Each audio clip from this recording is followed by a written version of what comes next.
Meus amados irmãos e irmãs, um bom dia. Que a infinita graça do nosso Senhor continue superabundando sobre este lugar.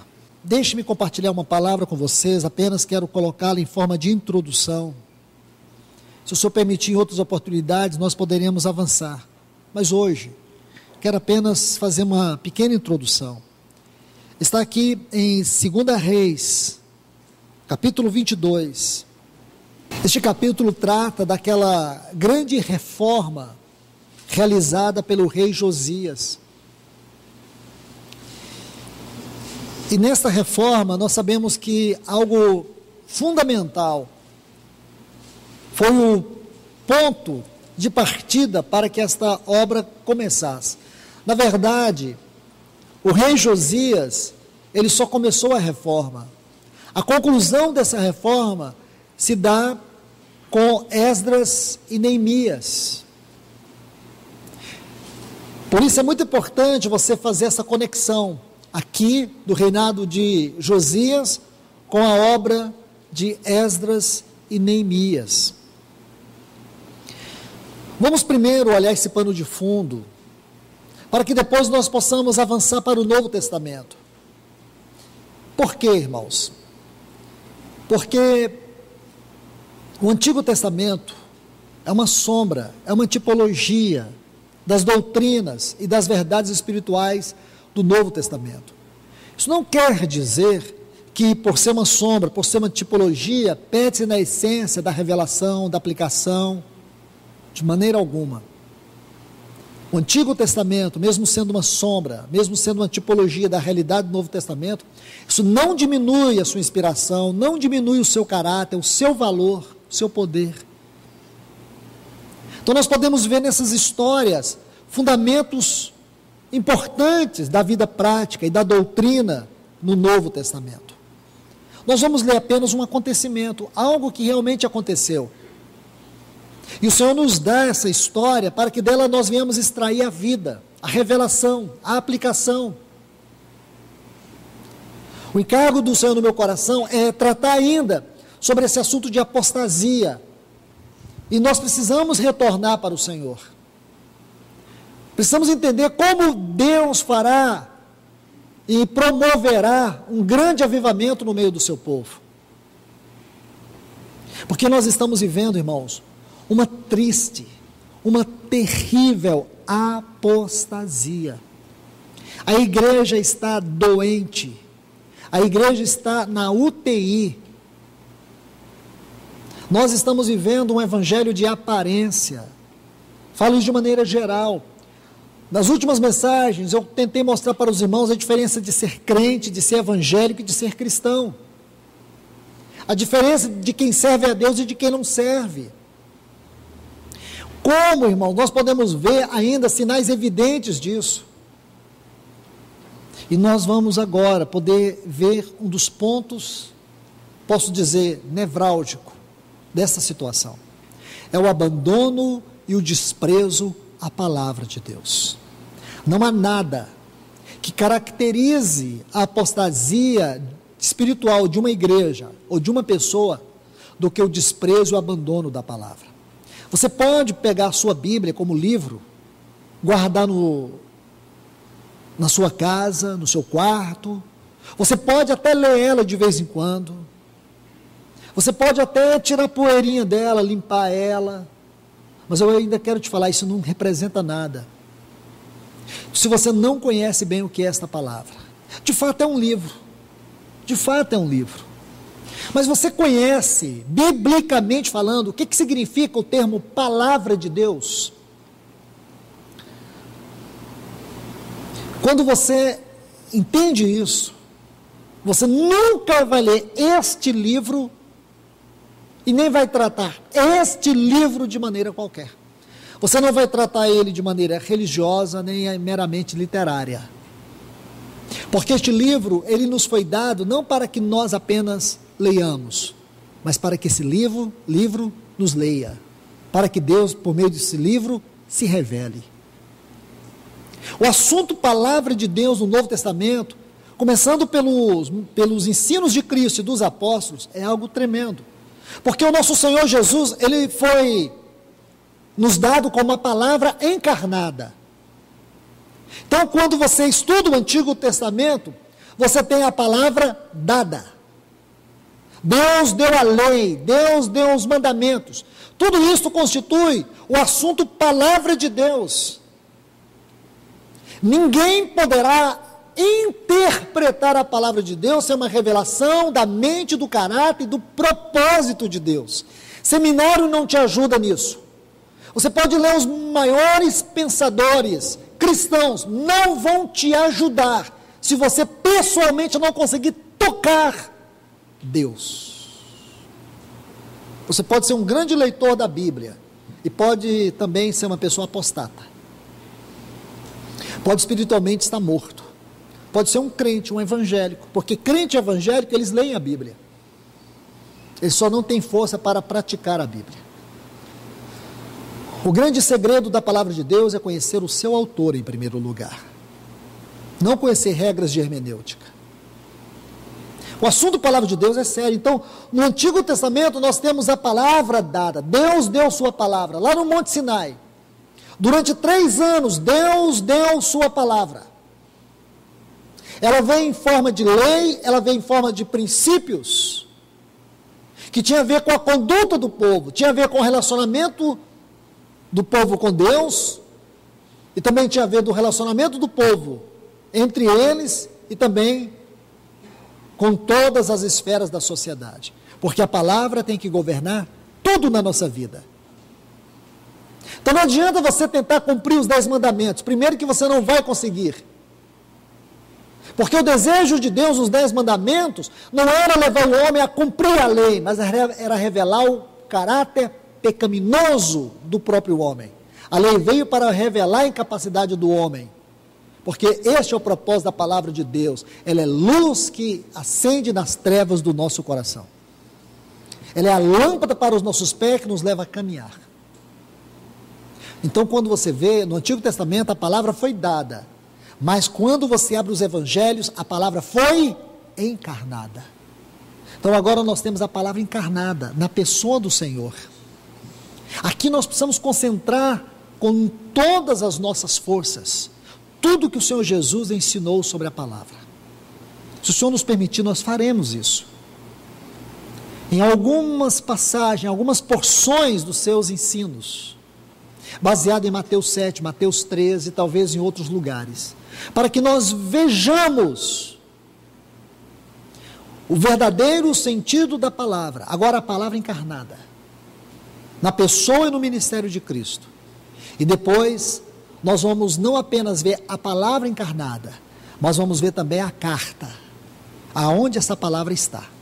Segundo aos Coríntios, capítulo 3. Se você estudar esse capítulo, Paulo vai dizer que nós somos uma carta. O que uma carta tem? O que uma carta tem? Uma mensagem. Nós somos a carta, e essa carta tem uma mensagem. E quem é essa mensagem? É a palavra que foi encarnada. Por isso que no capítulo 4 e o versículo 7 de 2 aos Coríntios, Paulo fala do grande tesouro em vasos de barro, porque o tesouro é Cristo, o barro somos nós, o vaso somos nós, a carta somos nós, o que está escrito nela é Cristo. Então o estudo vai começar por aqui, vai começar nesse ponto aqui, e aparentemente você vai olhar e não vai conseguir fazer a conexão. Só o Espírito Santo para nos ajudar a fazer essa conexão, para nos ajudar a ver isto. Então vamos aos textos. 2 Reis, capítulo 22. Era Josias, da idade de 8 anos, quando começou a reinar, e reinou por 31 anos em Jerusalém. E o nome de sua mãe era Gedida, filha de Adaías, de Boscate. Fez o que era reto perante os olhos do Senhor. Andou em todo o caminho de Davi, seu pai, sem apartar-se nem para a direita, nem para a esquerda. No 18º ano do rei Josias, enviou a Safã, filho de Azalias, filho de Mesulão, escriba, à casa do Senhor, dizendo: vai ao sumo sacerdote Uquias e diz-lhe que recolhe o dinheiro que é trazido à casa do Senhor, que recolheram do povo os guardas da porta, e que o ponham nas mãos dos que fazem a obra, que tem o seu cargo, o conserto da casa do Senhor, e que entregue aos que fazem a obra da casa do Senhor. Olha a frase, irmãos: para reparar as fendas, para reparar as brechas. Havia brechas. O Espírito Santo não coloca isso aqui, irmãos, aleatoriamente. Nós precisamos capturar isso aqui. Versículo 8: Então disse o sumo sacerdote Uquias ao escriba Safã: achei o livro da lei na casa do Senhor. Uquias deu o livro a Safã e o leu. Vindo depois o escriba Safã ao rei, deu-lhe conta e disse: teus servos recolheram o dinheiro que foi achado no templo e o entregaram aos mestres de obra, que têm a seu encargo o conserto da casa do Senhor. Também o escriba Safã declarou ao rei: o sacerdote Uquias deu-me um livro. Sabe o que ele diz aqui? Deu-me um livro, porque este livro estava perdido na casa do Senhor há muitas e muitas décadas. Os estudiosos não sabem prever, explicar quantos anos foram, por quantos anos este livro esteve perdido na casa de Deus. Eles não sabem precisar. O certo é que durante muitas e muitas décadas, talvez aí, meus irmãos, desde o tempo dos juízes, passou Davi, passou Salomão. Davi fez muitas conquistas, Salomão fez as grandes construções, tivemos aí todos estes reis, e o livro estava perdido. A palavra de Deus não tinha o seu lugar central. E Deus pacientemente esperando. Então veja, o sacerdote Uquias deu-me um livro. Não é o livro, porque esse um livro aqui, irmãos, na verdade o artigo teria que ser mudado. Deu-me o livro, porque esse é o livro. Este livro foi dado por Deus a Moisés lá no Monte Sinai. E Safã leu diante do rei. Ao ouvir o rei as palavras do livro, rasgou suas vestes. Naquela hora Josias se deu conta. Irmãos, por favor, quero que vocês vejam este quadro. Este rei não era um homem qualquer. Quando ele ouviu aquelas palavras, ele rasgou suas vestes reais. Só ouvir a palavra do Senhor.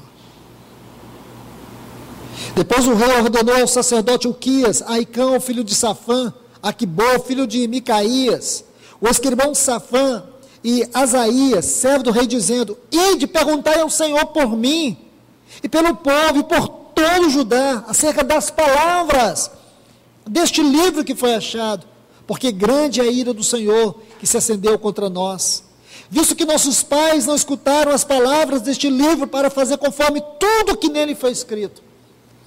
Josias estava dizendo: tudo o que aconteceu, toda esta apostasia é fruto de nós termos desprezado a palavra de Deus. Mas vamos ganhar tempo. Capítulo 23.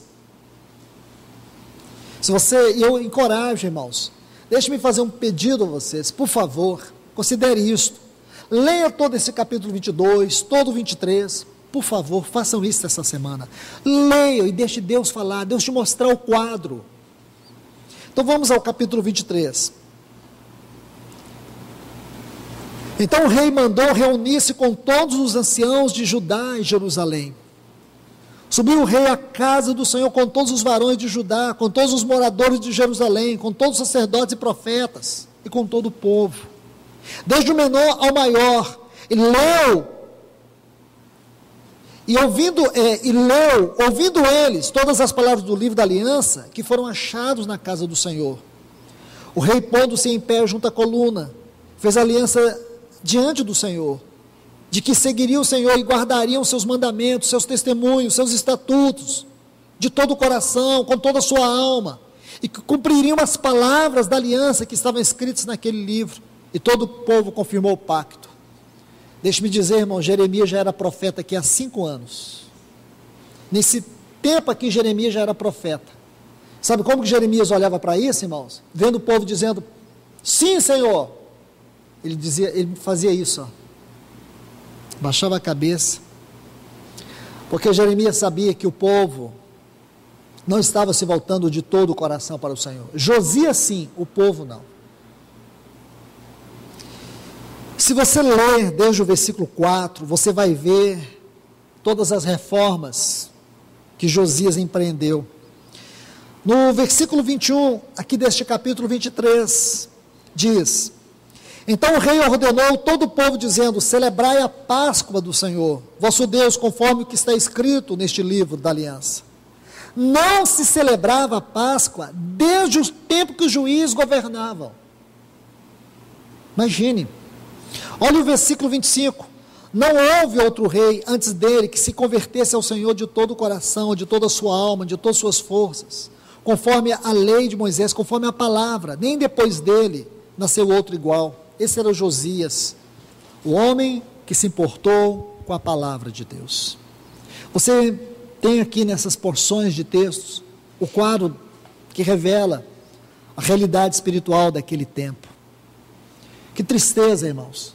Da mesma forma hoje, como a palavra de Deus é menosprezada pela igreja, como a palavra é menosprezada por aqueles que pregam, como a palavra é menosprezada por aqueles que adoram ou dizem adorar, reúne, como a palavra de Deus é desprezada por aqueles que comem do pão e bebem do cálice, como a palavra de Deus tem sido colocada de lado.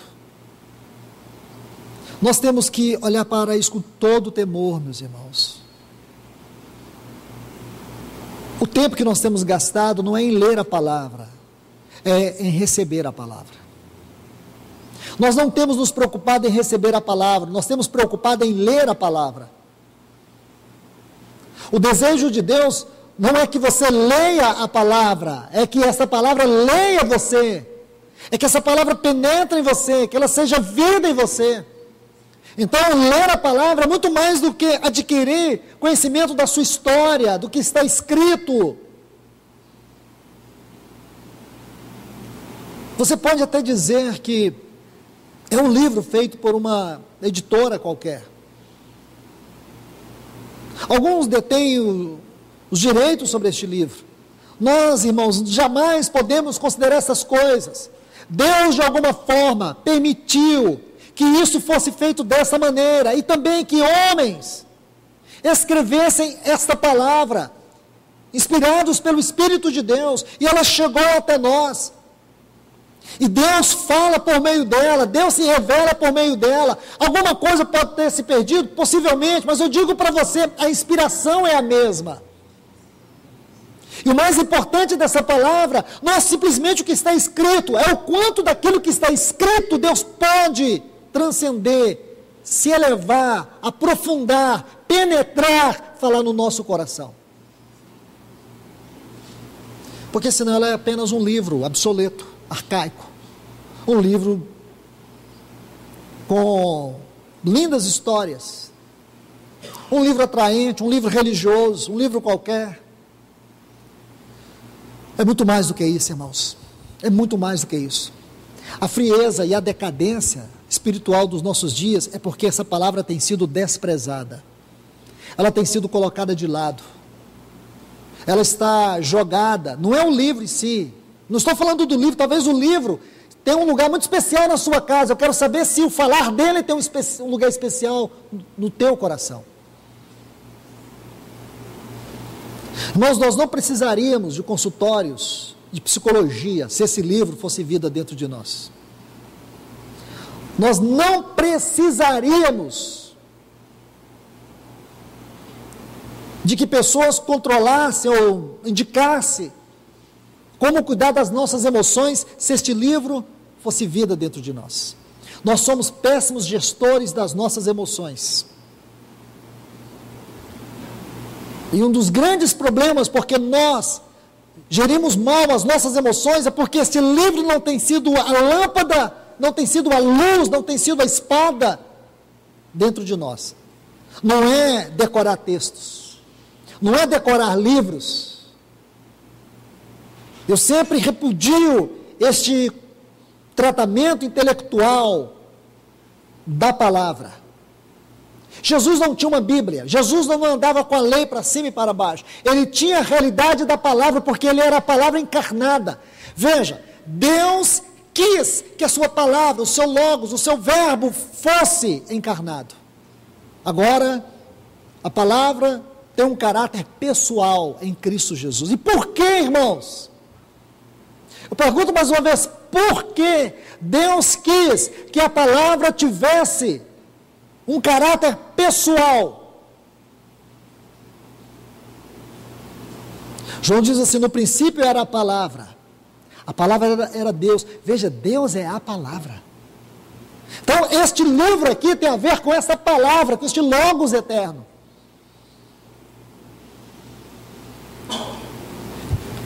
Não é só um livro, irmãos, é muito mais do que um livro.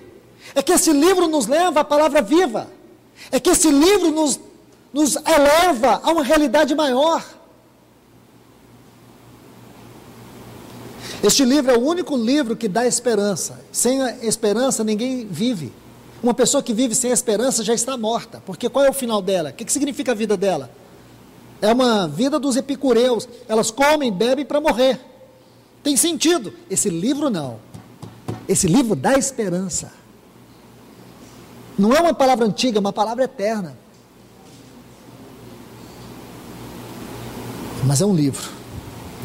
Só que esse livro nos leva à palavra viva, a palavra que foi encarnada. Já ouvi muitas vezes pessoas dizer assim, irmãos, vai chegar um dia que eu penso que toda a Bíblia vai ser tirada do mundo. Que diferença faz se nós temos a palavra? A igreja primitiva não tinha livro, irmãos, ela tinha a palavra. O primeiro evangelho a ser escrito foi no ano 60. E eles viveram todo esse tempo sem nenhum livro escrito. Mas por que eles não se perderam, não se apostataram? Porque eles tinham a palavra. Isso é muito maior do que ter o livro. Não estou desprezando o livro, jamais, jamais. O que eu estou dizendo é que este livro é muito especial para ser tratado como um livro qualquer. E a grande razão porque muitos estão espiritualmente mortos, frios, indiferentes, conformados num cristianismo de aparência, decadente, que não tem um arrependimento sincero, que não tem uma vida de santidade, que vive o mundo, a igreja, a carne, que vive essas coisas, e não tem um fluir, não tem um viver ascensional. Como é triste você conviver com irmãos por anos, e aí você não vê que ele cresce, não tem avanços. Você vê que a Bíblia não se cumpre, a vereda do justo é como a luz da aurora, vai brilhando, brilhando até ser dia perfeito. Você não vê esse brilho, pelo contrário, você vê frieza. Pessoas com um determinado tempo de fé vão atrofiando na fé, vão atrofiando no caminhar, vão se tornando mais libertino, vão se tornando mais frios. Não tem seriedade com reunir, não tem seriedade com a palavra, não tem seriedade no compromisso com a igreja. Isso são muitas pessoas, mas a gente tem uns chavõezinhos da nossa religião antropocêntrica, Maranata, Jesus te amamos, isso é tudo chavão, irmãos, isso é tudo chavão. Ah, Senhor, te amamos, tu és tudo para mim. Se a palavra não tiver um lugar central na sua vida, Jesus não é nada para você. Você que diz, mas ele não é. Se a palavra não ocupar um lugar central na sua vida, você não tem o coração de quem anela a volta do Senhor. Você só diz, você fala algo só de boca para fora. O Senhor diz, este povo me honra com seus lábios, mas o coração está longe de mim. Nós precisamos dizer aquilo que a palavra diz dentro de nós. Deixe-me encerrar colocando só um ponto para vocês, irmãos. Está aqui em Mateus capítulo 7. Vamos estudar só esse ponto, e aqui vamos encerrar. Então, primeiro, você vê que a palavra foi encontrada. No próximo estudo nós vamos voltar ao livro de Reis, vamos entrar pelo livro de Neemias, Esdras e Neemias, e depois nós vamos seguir mais um exemplo do Novo Testamento, se o Senhor nos permitir. Veja aqui, em Mateus capítulo 7, este capítulo é muito importante, porque ele é o encerramento de uma das maiores exposições cristológicas, acerca de princípios daquilo que deve ser a vida cristã, tendo como foco o reino. Nosso Senhor, desde Mateus capítulo 5, ele faz uma série de exposições, tendo em vista o reino. Vamos pegar apenas uma porção, que está aqui na parte final, versículo 21, a seguir. Preste bastante atenção na leitura. Nem todo que me diz Senhor, Senhor, entrará no reino dos céus, senão aquele que faz a vontade de meu Pai que está nos céus. Muitos me dirão naquele dia, qual dia? Naquele dia, quando o Senhor buscar o seu povo, ou talvez no tribunal de Cristo, mas o dia que nós tivemos que comparecer diante do Senhor sem máscaras. Aí não tem máscara, irmãos. Aí não adianta ficar na sombra do esposo, da esposa, não adianta ficar na sombra dos pais. Aí é você e Deus. É você e Ele.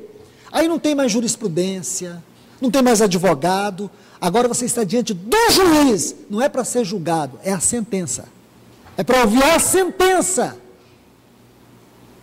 Aí ele diz, naquele dia, Senhor, Senhor, porventura não temos profetizado em Teu nome? Em Teu nome não lançamos fora os demônios? Em Teu nome não fizemos muitos milagres? Irmãos, é a igreja de Éfeso. O Senhor conhece as obras da igreja. Conheça as tuas obras. O Senhor diz assim para Laodiceia também, conheça as tuas obras. O Senhor conhece as nossas obras. Ele sabe o que é madeira, palha e feno, e Ele sabe o que é ouro, prata e pedras preciosas. O Senhor sabe o quanto do seu caráter está no nosso serviço, na nossa entrega, na nossa dedicação, consagração, na nossa sinceridade. O Senhor sabe. Porque alguém pode se vestir do intelectualismo teológico, do conhecimento secular, ou qualquer outra arma ou subterfúgio, habilidade de falar e ficar aqui como um tagarela, expondo a palavra, ou fazendo qualquer coisa, como ocupação, como um lugar de se esconder. Irmãos, diante do Senhor, você não consegue esconder, porque Ele sabe, não apenas o que nós fazemos, mas quais são as motivações. Ele sabe tudo. Então veja, essas pessoas profetizavam, essas pessoas expulsavam demônios, faziam milagres, mas o Senhor as deixou fora, porque eles não faziam essas coisas conforme a vontade de Deus. É isso que você vê hoje, tanta coisa sendo feita fora da vontade de Deus, tanta coisa sendo feita que não glorifica a Deus, tantas obras milagrosas que não glorificam a Deus, que estão edificando verdadeiramente uma Babilônia. Deixe-me dar aqui 2 quadros para vocês refletir. Gênesis capítulo 11, Gênesis capítulo 28. Gênesis capítulo 11, Torre de Babel. Aqueles homens iriam edificar uma torre muito alta que tocasse os céus, para que o nome deles fosse um nome célebre. Eles queriam tornar o nome célebre na edificação daquela torre. Isso não é a casa de Deus. Na casa de Deus não há nenhum outro nome a não ser o nome do nosso Senhor Jesus. Esse nome que é confessado no inferno, na terra e no céu. Todos um dia vão confessar que Jesus Cristo é o Senhor. É esse o nome. Mas nessa Babilônia, nessa Babel, nessa confusão toda, as pessoas estão querendo colocar seus nomes.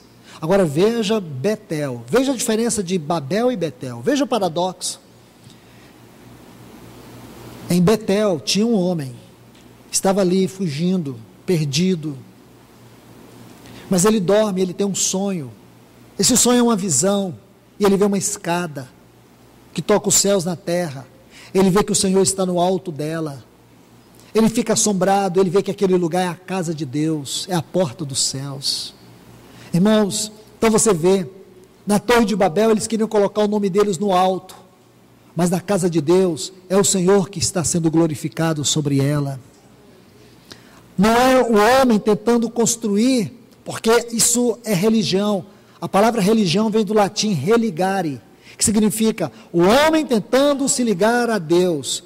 A casa de Deus foi Ele que abriu os céus e desceu até nós. Ele foi às profundezas, onde nós estávamos mortos, em delitos e pecados, e nos deu vida juntamente com Cristo. Pela graça sois salvos, por meio da fé. Isso não vem de vós, é dom de Deus. Ele nos ressuscitou com Cristo Jesus e nos fez sentar nos mais altos céus na sua casa, nos lugares celestiais em Cristo Jesus. Isso é a casa de Deus, irmãos. É o lugar do amor, da misericórdia, do perdão. Então, você vê aqui o Senhor dizer, não vos conheço. Versículo 23, então eu lhes direi claramente. Para quem?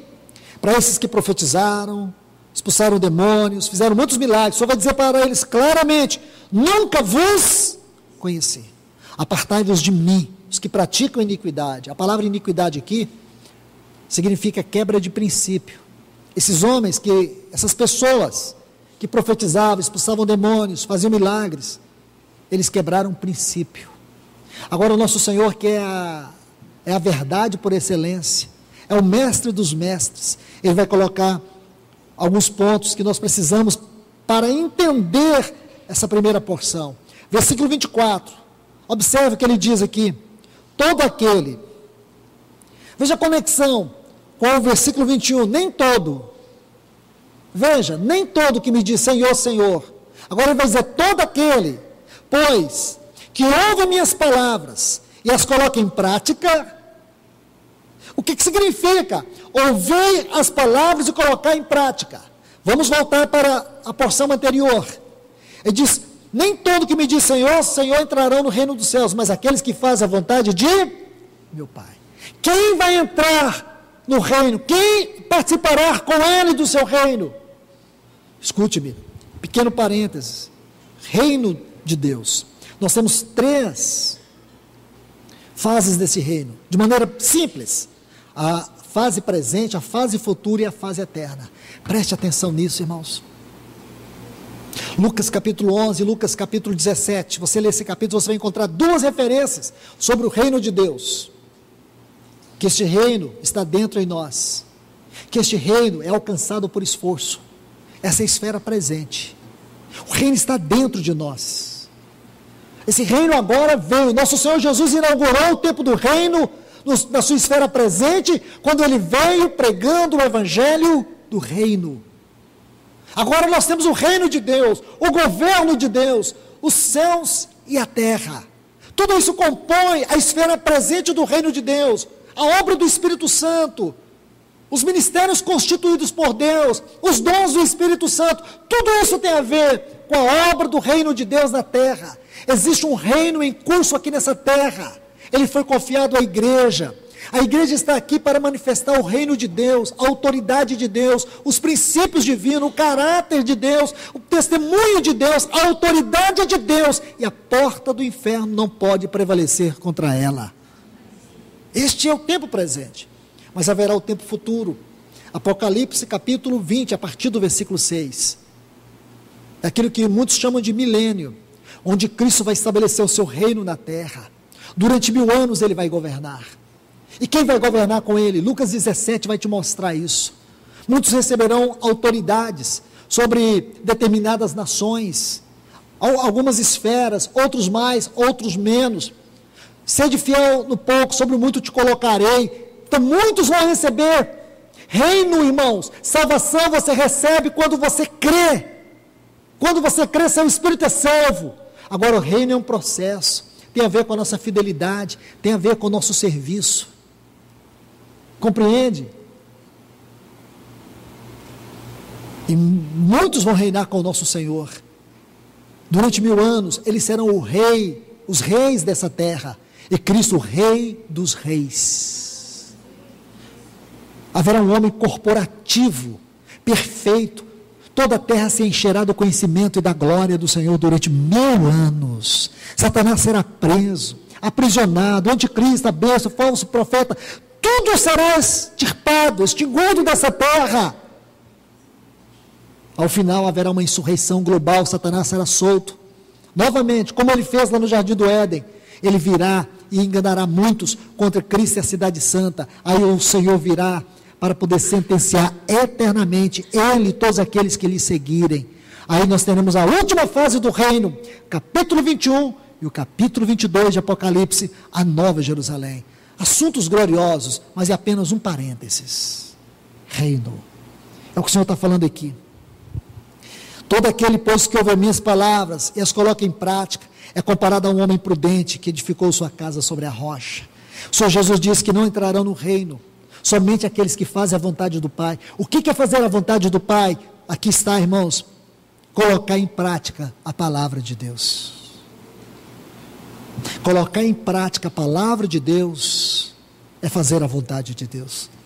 Nada vai poder nos ajustar, nada vai poder nos governar, nos guiar e nos manter na vontade de Deus, a não ser a palavra de Deus. Ele diz assim que esses que fazem a vontade de Deus, esses que ouvem e praticam a palavra de Deus, são os que edificam sua casa na rocha. Irmãos, não é escutar. Nós estamos aqui há 18 anos escutando a palavra, mas quantos estão realmente ouvindo? Nós somos aqui uma grande multidão de pessoas que estão escutando a palavra, mas quantos verdadeiramente estão ouvindo? Há uma diferença de escutar e de ouvir. Porque o ouvir te leva ao arrependimento, te leva ao quebrantamento. O ouvir te leva a render. O ouvir abre uma fenda no seu coração e essa palavra vai lá dentro para cortar e tirar fora tudo aquilo que não agrada a Deus. O ouvir pega a sua vontade e esmaga, e a vontade de Deus é exaltada. O ouvir faz com que você veja, porque a palavra é como lâmpada, ela vai mostrar o quanto da vontade de Deus não está sendo vivida. E sabe o que isso vai acontecer? O Senhor vai atrair o seu coração. E é aqui que vai acontecer o quebrantamento, o arrependimento e a rendição. Aí você vai se render e vai dizer: Senhor, cumpre em mim a tua vontade. Maria, irmãos, uma mocinha. Quando o anjo apareceu para Maria, ela era uma mocinha. Ela não era casada. Aí um ser divino aparece para ela e revela o propósito de Deus sobre ela. Ele diz: o que está acontecendo com você é uma obra do Espírito. Agora, como que essa menina poderia chegar no seu pai e dizer: estou grávida? Ela seria escorraçada. Ela poderia ser morta, apedrejada. Ela poderia dizer: não, eu não quero. Eu não quero. O anjo disse: você foi agraciada.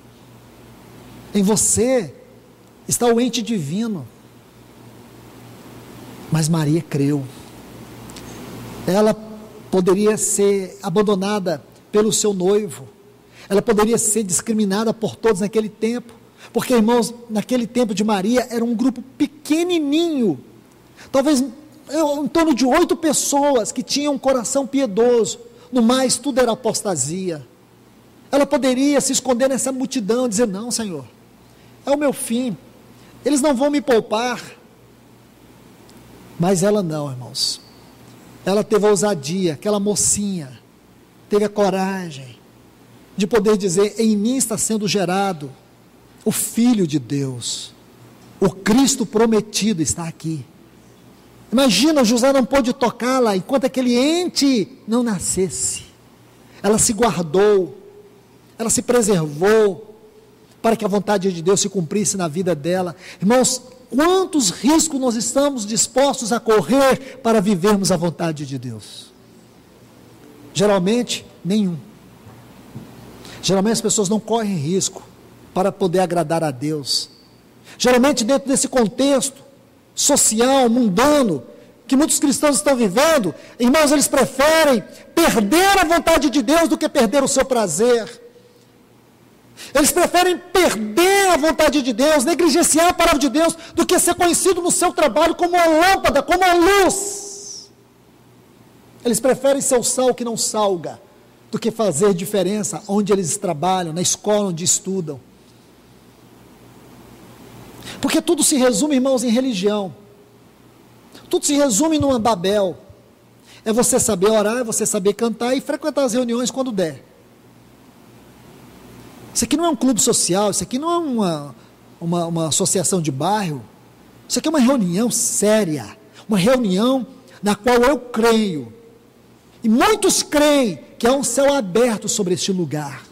E um dia nós viveremos a totalidade dessa glória, e nós vamos saber que não foi em vão todos os domingos que nós nos reunimos em torno do nome do Senhor. Que não foi em vão a palavra do Senhor. Então veja, irmãos, o Senhor está dizendo que aqueles que fazem a sua vontade, aqueles que ouvem a sua palavra e praticam, são comparados a um homem que edifica a sua casa sobre a rocha. Desceu chuva, vieram as torrentes, sopraram os ventos, investiram contra aquela casa, e ela não caiu. Por quê? Por que não caiu? Por que essa casa não caiu? Por que esse cristão não caiu? Por que essa pessoa não caiu? Sabe por quê? Por duas questões. Porque ele fez tudo para viver a vontade do Senhor.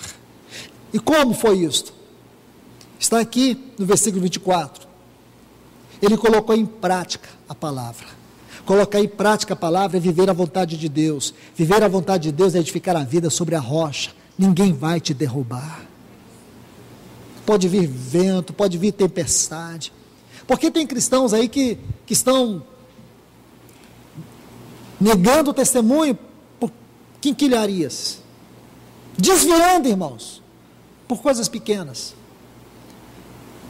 A igreja é fria, a palavra é difícil, mas não sei o quê, né? A culpa está no outro e nunca em si mesmo. Essa forma de vencer é você alimentar os vampiros que existem dentro de você, que vai te destruir, os sanguessugas que vão te destruir, que vai deformar suas emoções, sua mente, sua vontade. A apostasia chega, destrói a palavra, enfraquece a palavra não é vida. E veja, irmão, veja, minha irmã, a vida de oração, fraca, não é? Fraca, você não consegue orar. Até para dormir você já ora debaixo do cobertor com a cabeça no travesseiro, não é verdade? A oração é aquela oração do café da manhã, se lembrar no almoço. É só para agradecer a Deus por mero formalismo. Não é uma oração que envolve relacionamento. Não é uma oração em que você não apenas fala, mas você ouve Deus. Não é uma oração que esmaga a sua vontade, é uma oração que busca só satisfazer sua vontade. Isso não é oração, isso não é relacionamento, irmãos. Isso não é. Sabe por quê? Porque a palavra não é vida. Você está edificando a casa sobre a areia. Olha o que diz a sequência. Versículo 26, porém todo aquele que ouve essas palavras e não as coloca em prática é comparado a um homem insensato que edificou sua casa sobre a rocha. São esses que vão dizer um dia: Senhor, Senhor, não fiz isso em teu nome, não fiz aquilo, Senhor, eu fiz tantas coisas, Senhor. E sabe o que o Senhor pode dizer para uma pessoa como essa? Aquilo que ele disse para Marta: uma só coisa. Marta, uma só coisa. Não é fazer coisas para mim, não é fazer algo para mim, é você permitir que eu faça algo em você. É você sentar aos meus pés para ouvir minha palavra, para atender minha palavra. É se voltar o coração para a minha palavra. Então, irmãos, irmãs, ele diz assim no versículo 27, desceu a chuva e vieram as torrentes, sopraram os ventos, deram com ímpeto contra aquela casa, e ela caiu, porque muitas pessoas estão caídas. Lembra o que o Senhor diz para a igreja de Éfeso: lembra-te, pois, onde caísses, volta e pratica as primeiras obras. Quais são as primeiras obras relatadas na igreja em Atos? Primeiro, doutrina dos apóstolos, a palavra, a mesa. Não é o que está lá no tempo de Josias? Não tinha a palavra, não tinha comunhão, não tinha mesa. Olha o que Josias diz. Ele disse assim para os sacerdotes: consultai a Deus por mim. Porque ele sabia que Deus não iria ouvir ele. Tão distante eles estavam de Deus, da oração, da comunhão com Deus. E aqui está, irmãos. Porque muitas pessoas estão caídas. Caídas, como você vê ali nas 7 cartas, como você vê na igreja de Éfeso, Pérgamo, Sardes, Tiatira, Laodiceia, caídas. Frequentando reuniões, porém caídas. Não tem prazer mais em nada que diz respeito ao Senhor, mas tem prazer no mundo. Você tem prazer no seu trabalho, você tem prazer na sua vida social, você tem prazer em tudo nessa vida, mas você não tem prazer na palavra. Quanto tempo faz que você não permite essa palavra tocar em você? Quanto tempo faz que você não tem deixado Deus falar com você? Quanto tempo faz? Isto é edificar a casa na areia. Qualquer vendaval que der, meu irmão, minha irmã, você não vai resistir. Dias piores virão. Dias de grandes tormentas. Eu não deixei de acreditar, porque nós terminamos de estudar as 7 trombetas. Eu continuo acreditando, eu continuo acompanhando, eu continuo vendo, e creio que vocês também. O cenário não é nada favorável. O futuro não é nada favorável para essa terra. E o que você vai fazer? Continuar edificando casa na areia? Não! Arrependa-se, edifique a casa na rocha. Porque é aí que o Senhor vai te sustentar. É aí que Ele vai te guardar. É aí que Ele vai te aprovar. É aí que Ele vai dizer: servo bom e fiel, entra para o gozo do teu Senhor. Então, meus irmãos, é tão sério esse assunto da palavra. Tão sério. Muito daquilo que nós temos visto de apostasia, a razão está aqui. Em um abandono, em um desprezo à palavra de Deus. Aquilo que Deus nos fala, aquilo que Deus nos revela. Nosso coração é tendencioso ao engano, às sutilezas, aos desvios. Nós temos, irmãos, emoções que muitas vezes dependem do que acontece fora de nós. Muitas vezes precisamos de acontecimentos para que nossa estima vai lá para baixo, para que nossa ansiedade aumente. Nós somos pessoas tão vulneráveis, irmãos. Nós não podemos confiar nossa vida a nós mesmos. Nós somos péssimos gestores das nossas emoções. Nós temos que aprender a lançar sobre Ele toda a nossa ansiedade. Mas como posso confiar no Senhor sem a Sua palavra em minha vida? Como posso me relacionar com Ele se ela não habita ricamente no meu coração? Se a minha vida é tão falha em relação à palavra. Todo o meu relacionamento com a palavra é a clara demonstração da realidade do meu relacionamento com o Senhor. Deixe-me dizer isso mais uma vez. A maneira como você trata a palavra, a maneira como você procura praticar essa palavra, é o retrato fiel do seu relacionamento com Deus. A maneira como você procura viver essa palavra é a maneira como você procura viver Cristo. Então, você quer fazer uma avaliação, como está a sua vida com Deus? Veja como está a sua vida com esta palavra. Se você conseguir tocar isso, você vai entender o seu grau de espiritualidade.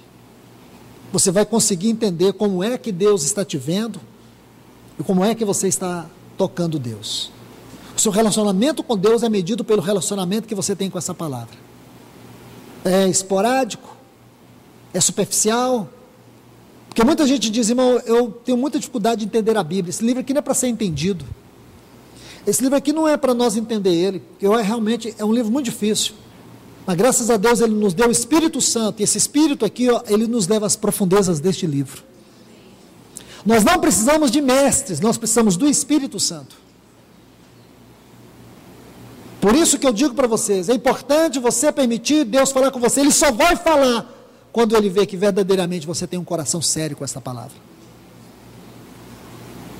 Já me perguntaram muitas vezes, Luiz, por onde eu devo começar a ler a Bíblia? Eu fico até constrangido, mas a gente tenta dizer assim, vai pelos evangelhos, Evangelho de João, né? Mas a gente está dizendo isso para uma pessoa inexperiente na palavra, porque não tem nada nessa palavra que seja difícil, nada, nenhum livro, nada é complicado nessa palavra, desde que Deus fale a você. Agora, quando a gente lê, tem muita coisa difícil aqui, tem coisa, não vale nem a pena tocar, porque é difícil, mas quando é o Espírito Santo que está usando essa palavra na sua vida, tudo fica claro, tudo fica fácil. É isso que nós precisamos, irmãos, que o Espírito Santo venha nos encher da sua vida e da sua palavra. Irmãos, eu quero exortar vocês, vamos voltar para a palavra, para a reunião da palavra, vamos sentar nos primeiros lugares, vamos fazer isso com seriedade, senão a reunião do ensino vai ficar uma coisa obsoleta. Nós estamos regredindo e não progredindo. Na sua casa, tenha tempo com ela, leia, ore a palavra, abra o Salmo 23 e ore, Senhor, Tu és o meu pastor, por isso eu tenho certeza que nada me faltará, e se me faltar alguma coisa, não importa, o Senhor continua sendo o meu pastor. Ore a palavra, ore essa palavra, alimente-se dela, e Deus vai falar com você. Deus vai falar com você. Convoco os irmãos para que nós levemos isso a sério aos pés do Senhor, para que Deus nos dê mais um novo tempo de refrigério, de visitações, de revelações e de crescimento. Que Deus nos abençoe. Pai, nós te agradecemos em tudo e por tudo. Obrigado, Senhor, por esta manhã. Obrigado pela comunhão da Tua igreja. Obrigado por nos reunir aqui mais uma vez em Teu nome.